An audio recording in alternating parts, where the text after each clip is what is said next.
wabarakatuh. Perkenalkan, nama saya Revalina Putri Sanjaya dari bidang sains dan penalaran ilmu kimia. Hari ini saya akan menjelaskan mengenai konsep mol. Sebelumnya, apa itu mol? Mol merupakan satuan SI yang digunakan untuk menyatakan jumlah zat. Kemudian, mengapa sih konsep mol itu penting? Konsep mol digunakan untuk menyederhanakan perhitungan dan juga memudahkan konversi sebagai dasar dalam stoikiometri.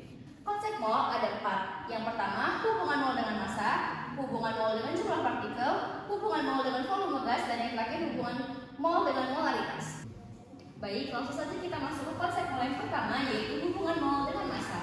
Mol dinyatakan sebagai massa per massa molekul relatif atau massa atom relatif. Massanya harus berada dalam satuan gram. Contoh soal, jika diketahui NaCl memiliki massa sebesar 117 gram dan Ml 58,5 gram per mol, berapakah mol NaCl tersebut? Maka cara menjawabnya mudah saja, yaitu dengan cara membagi 117 gram dengan 58,5 gram per mol, sehingga didapatkan 2 mol NaCl. Selanjutnya yaitu konsep mol yang kedua, yaitu hubungan mol dengan jumlah partikel. N besar sama dengan mol dikali L, di mana N besar menyatakan jumlah partikel dan L merupakan bilangan Avogadro, yaitu 6,02 dikali 10 pangkat 23. Contoh soalnya, berapa jumlah partikel dalam 2 mol Fe? Cara menjawabnya yaitu dengan mengkalikan 2 mol dikali dengan bilangan Avogadro, yaitu 6,02 dikali 10 pangkat 23. Sehingga jumlah partikel dalam 2 mol Fe adalah 12,04 dikali 10 pangkat 23. Konsep mol yang ketiga yaitu hubungan mol dengan volume gas, di mana pada keadaan STP yaitu standard temperature and pressure, di mana suhu berada pada 0 derajat Celcius dan tekanan pada 1 atm, maka berlaku rumus V sama dengan mol dikali 22,4 L mol min 1, di mana volume harus berada pada satuan liter. Contoh soal, jika volume gas pada keadaan STP adalah 44,8 liter, berapa mol gas tersebut? Maka cara menjawabnya yaitu 44,8 liter dibagi dengan 22,4 L mol min 1, sehingga didapatkan 2 mol gas pada keadaan STP. Keadaan yang kedua yaitu ketika gas berada pada keadaan NTP, di mana suhu berada pada 25 derajat Celcius dan atau 19 derajat Celcius dan tekanan pada 1 atm, maka berlaku rumus V sama dengan mol dikali 24 L mol min 1. Contoh soalnya, berapa volume 2 mol gas oksigen pada keadaan RTP?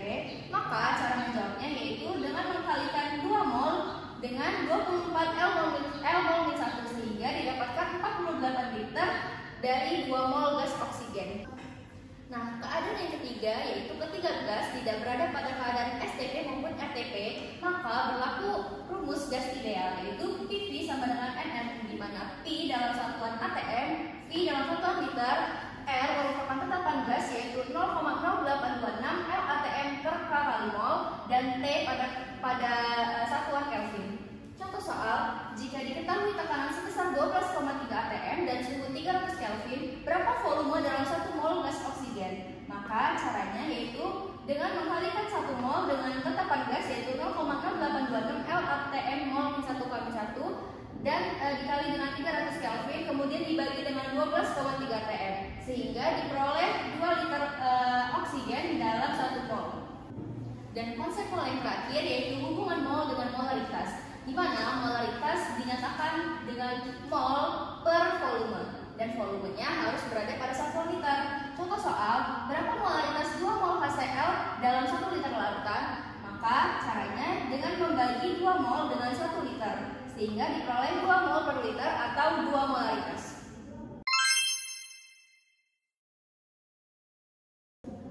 Demikian materi mengenai konsep mol. Semoga materi yang disampaikan bisa dipahami dengan baik ya teman-teman. Saya akhiri. Wassalamualaikum warahmatullahi wabarakatuh.